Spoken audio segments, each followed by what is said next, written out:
അപ്പോഴും ഇതിനകത്തെ ഈ കാണാതായ മത്സ്യത്തൊഴിലാളിയുടെ കുടുംബം മുഖ്യമന്ത്രി മാപ്പ് പറയണമെന്നാണ് ഇപ്പോൾ ഞാൻ അതല്ല അവരുടെ വികാരം നമ്മൾ ഉൾക്കൊള്ളുന്നു. കുടുംബത്തിൽ നിന്ന് ഒരാളെ നഷ്ടപ്പെട്ടു കഴിഞ്ഞാൽ ഉണ്ടാവും. അവർക്ക് ആരോട് പ്രതിഷേധിക്കാൻ പറ്റും? അവിടെ നിൽക്കുന്നവരോട് പ്രതിഷേധിക്കാൻ പറ്റില്ലല്ലോ. ഭരണകൂടത്തോടല്ലേ പ്രതിഷേധിക്കാൻ പറ്റുള്ളൂ. അവരുടെ സങ്കടം പങ്കുവയ്ക്കാൻ പറ്റുള്ളൂ. അതൊക്കെ ആ അർത്ഥത്തിലാണ് എടുക്കുന്നത്. അല്ല അവരെ ശത്രുക്കളായിട്ട് കാണുമല്ല. കുടുംബത്തിൽ ഒരാളെ നഷ്ടപ്പെട്ടു കഴിഞ്ഞാൽ ചിലപ്പോൾ ദേഷ്യം വരും, അമർഷം ഉണ്ടാവും, പ്രതിഷേധം ഉണ്ടാവും.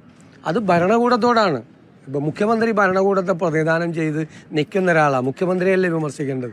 ഒരു തെറ്റും ഞാൻ ആ കാര്യത്തിൽ കാണുന്നില്ല. പക്ഷെ അവർ ഓരോ പ്രാവശ്യം വിമർശിക്കുമ്പോഴും അതേ ഉത്തരവാദിത്വത്തോടു കൂടി നമ്മളിത് ചെയ്തിട്ടുണ്ട് എന്നുള്ളൊരു ആശ്വാസം ഞങ്ങൾക്കുണ്ട്. എങ്ങനെ നമ്മളെ കൊണ്ട് ചെയ്യാൻ കഴിയാവുന്നത്ര.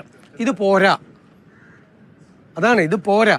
ഞങ്ങളെല്ലാം എല്ലാ ദിവസവും 2-3 മണിക്കൂർ ഇടവിട്ട് ഈ കാര്യങ്ങൾ വിലയിരുത്തിക്കൊണ്ടിരിക്കുകയാണ്. നിരന്തരമായി ബന്ധപ്പെട്ടുകൊണ്ട് ഇതിൽ വരുത്തേണ്ട അടിസ്ഥാനപരമായി നിങ്ങളിപ്പോൾ ഇവിടെ പറഞ്ഞു ചില കാര്യങ്ങൾ ഗൗരവമുള്ള കാര്യമാണ് പറഞ്ഞത്.